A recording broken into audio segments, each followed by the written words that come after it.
Good morning, student. Class 6th, chapter number 1, the Earth and the Solar System. Geography portion, page number 105. And today's new topic, constellation. What is the meaning of constellation? Some stars have a similarity in position and movement. Therefore, they look like fixed pattern in the sky. Such patterns are called constellations.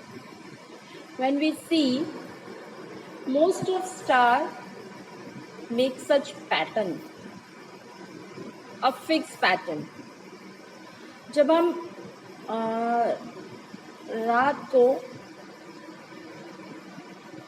आसमान में देखते हैं तो बेटा हमें क्या दिखता है, हमें कुछ पैटर्न्स नज़र आते हैं। यानी अगर हम स्टार्स को देखते हैं ना, जो बिल्कुल ऐसे लाइट टिम कर रहे होते हैं, आप उन्हें गौर से देखो, आपको खुद भी आपकी जो इमेजिनेशन के बेसिस पे स्टार्स के नए नए पैटर्न दिखेंगे, इमेजेस दिखती हैं, कई बार दिखती हैं।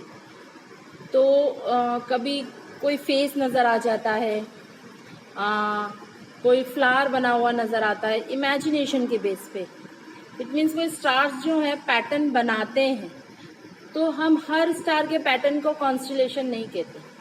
कुछ सच ग्रुप्स, कुछ स्टार्स का ऐसा ग्रुप जो फिक्स पैटर्न, यानी कुछ स्टार्स ने मिलकर कुछ ऐसे पैटर्न्स बना रखे हैं जो फिक्स्ड है। यानी वो ऐसे नहीं है कि एक बार बनाते हैं फिर उसके बाद गायब हो जाते हैं या दूसरा पैटर्न बना लेते हैं, नहीं, एक ही पैटर्न, कुछ स्टार्स के ग्रुप ने एक पैटर्न बना रखा है। उन पैटर्न्स को, फिक्स पैटर्न को हम कॉन्स्टेलेशन, ठीक है। जैसे अगर हम इंडिया की बात करें तो हमारे इंडिया में एक पैटर्न नज़र आता है जिसे हम सप्तर्षि मंडल कहते हैं। यानी सप्तर्षि यानी 7 सेजेस, यानी 7 स्टार्स का ग्रुप। तो 7 स्टार्स मिलकर एक सप्तर्षि मंडल बनाते हैं जिसे इंग्लिश में अर्सा मेजर कहते हैं। आगे पढ़ते हैं। The commonly known constellation are the Cassiopeia, the Ursa Major, Orion's belt, the Ursa Minor et cetera. अगर कुछ कॉन्स्टेलेशन की बात करें, एग्जाम्पल्स दें, तो Ursa Major, Ursa Minor, Orion's belt, Cassiopeia, ऐसे अलग अलग टाइप के पैटर्न हमें स्काई में देखने मिलते हैं। और इन पैटर्न्स को अलग अलग जगहों पे अलग अलग नामों से जाना जाता है। In Hindi, the constellation Ursa Major is also known as Saptarishi, meaning the 7 sages. अभी बताया, हिंदी में अर्सा मेजर को सप्तर्षि कहते हैं। 7 sages यानी 7 स्टार से मिलकर बना हुआ। सप्तर्षि का मीन्स होता है 7 स्टार से मिलकर बना हुआ। This name is old as the Vedas and Upanishad. हमें ये नेम बहुत ओल्ड उपनिषद और वेदास में से मिला हुआ है। They have been helpful in finding direction since early times. अगर हमें ये नेम बहुत पुराने वेद और उपनिषद से मिला है, इट मीन्स सोचो कि ये बहुत पुरानी बात है, यानी ये बहुत पुराने टाइम से ही चलता आ रहा है। तो लोग, जो पहले के जो लोग थे, उस टाइम पे बेटा हमारे पास टेक्नोलॉजी नहीं थी।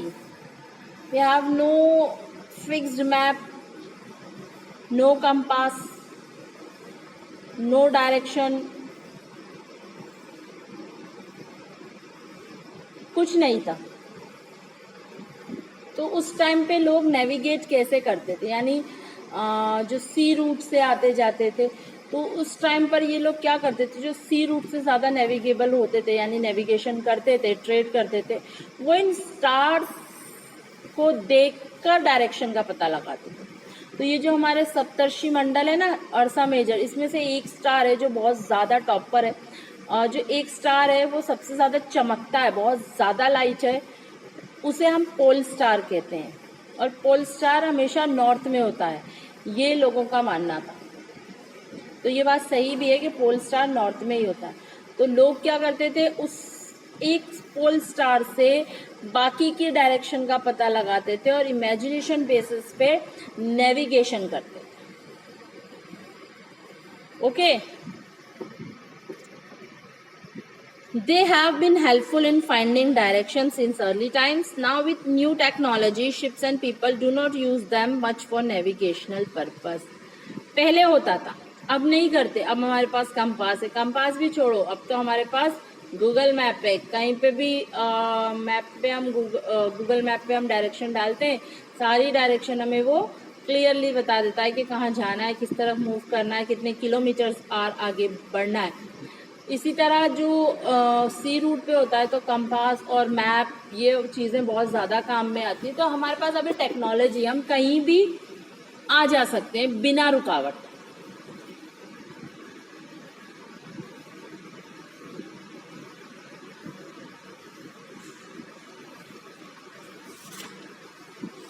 तो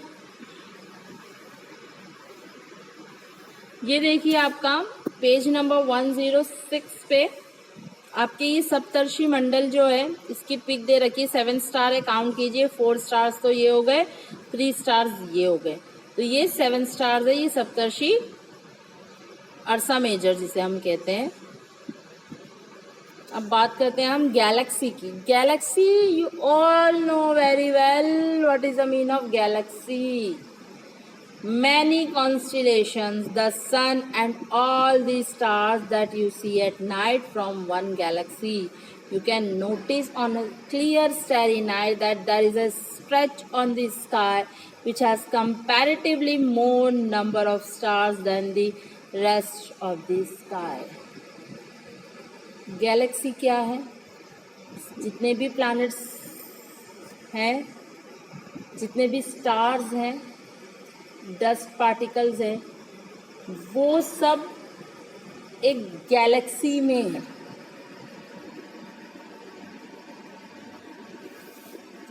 एक गैलेक्सी में घूम रहे हैं।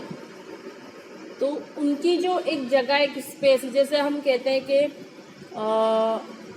वर्ल्ड की हर living and non living things कहाँ दिखती है? हमारे अर्थ पे। तो हमारे लिए रहने की जगह अगर हम बात करते हैं सारे प्लैनेट्स में, तो हम क्या कहते हैं? ये लिविंग फैक्टर कहाँ है? तो वो कहाँ पर है? अर्थ पे। उसी तरह ये जितने भी प्लैनेट्स, स्टार्स, कैलेस्ट्रियल बॉडीज हमें दिखती हैं, वो सब कुछ एक गैलेक्सी में है। और वो स्टार्स भी जो बहुत दूर हैं, हमें नज़र नहीं आते, लेकिन है गैलेक्सी।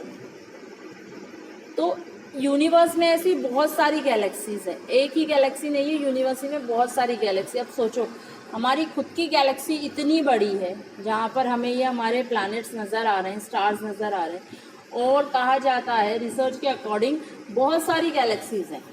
तो सोचो कि कितना बड़ा यूनिवर्स है। You can there are million of star in this patch. हमें कुछ इस तरह से देखो, ये हमारी गैलेक्सी है, ये कुछ इस तरह से, इसी में सब कुछ है, प्लैनेट्स भी हैं, स्टार्स भी हैं, डस्ट पार्टिकल्स वगैरह सब कुछ है। तो there are million of star in this patch. इस पैच में मिलियन ऑफ स्टार्स है। This belt of star is a galaxy known as the Milky Way. हमारी ये गैलेक्सी जिसमें बहुत सारे स्टार्स हैं, प्लैनेट्स हैं, एस्ट्रॉइड्स हैं, मेट्रॉइड्स हैं, सब कुछ है। तो हमारी ये गैलेक्सी मिल्की वे गैलेक्सी कहलाती। क्या कहलाती है? मिल्की वे गैलेक्सी। और हम इसे हिंदी में आकाश गंगा भी कहते हैं। This belt of star is a Galaxy known as the Milky Way. In Hindi, this galaxy is also called Akash Ganga. There are many such galaxies in the universe. अगर हम बात करें इस बेल्ट की, तो ये मिल्की वे Galaxy है और इसे हिंदी में आकाश गंगा कहते हैं।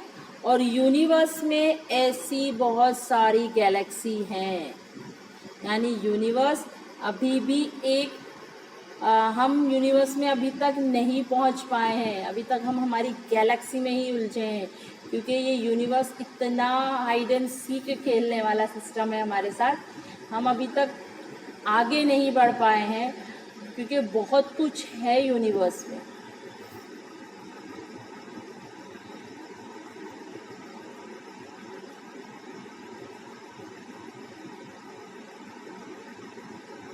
नेक्स्ट टॉपिक है planets. These are celestial bodies which are solid in nature and revolve around a star. Planets क्या है?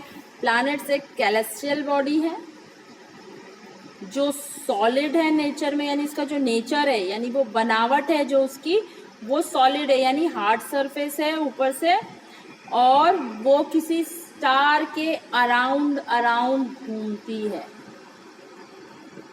They have a fixed path called the orbit, which is not absolutely circular but elongated or elliptical. हर एक planet एक star के around चक्कर लगाता है, घूमता है। They move around these stars. और जब वो किसी स्टार के अराउंड घूमता है तो उसका एक पाथ होता है, एक जगह होती है। ऐसे नहीं कि अपनी मर्जी से कहीं भी घूम रहा, अगर अपनी मर्जी से कोई भी प्लैनेट कहीं भी घूमने लगे तो हर प्लैनेट से टक्कर हो जाएगी, स्टार से टक्कर हो जाएगी। सबका एक फिक्स्ड पाथ है, और उस पाथ को, यानी जिस जगह से वो घूमते हैं उस जगह को हम ऑर्बिट कहते हैं। कोई भी प्लैनेट किसी भी स्टार के आसपास जिस पाथ पे घूमता है उस पाथ को हम ऑर्बिट कहते हैं। और ऑर्बिट कभी गोल नहीं होते, राउंड शेप में नहीं होते, सर्कुलर नहीं होते, वो थोड़े से तिरछे या एलिप्टिकल टाइप के होते हैं। देखो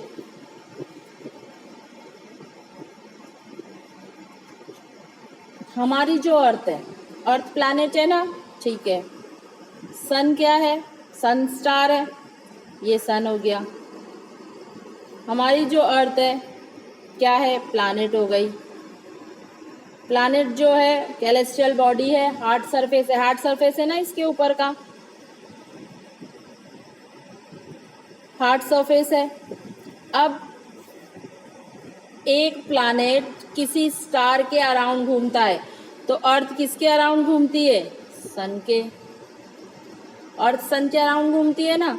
अब ऐसे नहीं है कि कहीं भी घूमती है तो सन से जाके टकरा जाएगी, इसका एक फिक्स्ड पाथ होता है बेटा, इसका एक फिक्स्ड पाथ होता है। और फिक्स्ड पाथ क्या होता है? ये कभी सर्कुलर नहीं होता, ठीक है, ये हमेशा एलिप्टिकल होता है, यानी इस तरह से होता है, ऐसे सर्कुलर नहीं होता पाथ कभी भी। पाथ थोड़ा सा एक्स शेप में होता है। और यहाँ पर अर्थ हमारी सन के अराउंड इस पाथ पर ही घूमेगी, इस पाथ पे फिर घूमेगी, पूरी पाथ पे ही, इसी पाथ पर घूमती है। और इस पाथ को हम क्या कहते हैं? इस पाथ को हम ऑर्बिट कहते हैं। क्या कहते हैं? ऑर्बिट कहते हैं। Understand? There are maybe many other bodies, but they are not categorized as planet, as they may to be small or to have erratic orbit and paths. ऐसे अगर हम देखें तो गैलेक्सी में बहुत सारी चीज़ें हैं जो घूम रही है, और छोटी भी हैं, बड़ी भी हैं।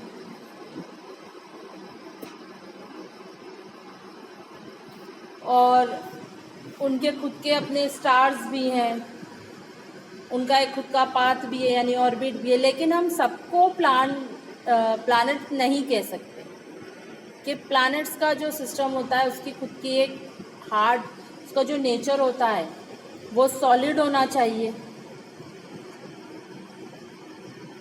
और प्लैनेट्स की दो और फीचर्स होते हैं, एक उस प्लैनेट्स की खुद की अपनी लाइट नहीं होती, वो किसी स्टार के अराउंड ही इसीलिए ही रिवॉल्व करते हैं क्योंकि उनसे जो लाइट निकलती है वो रिफ्लेक्ट होकर उन पर पहुंचती है। तो प्लैनेट्स जो होते हैं जिस स्टार्स के अराउंड घूमते हैं उसी की लाइट को यूज करते हैं। They do not have their own light or heat, but reflect the light of the star they revolve around. तो जिस स्टार के वो अराउंड रिवॉल्व करते हैं, घूमते हैं, उसकी ही लाइट को यूज करते हैं। प्लैनेट्स की अपनी खुद की लाइट और हीट नहीं होती। स्टार्स में होती है ना, स्टार्स में हीट भी है, लाइट भी है, प्लैनेट्स में नहीं है। Clear planets? ओके, यहाँ से हमारा ये टॉपिक क्लियर हुआ जो कल ऑनलाइन क्लास में हुआ था।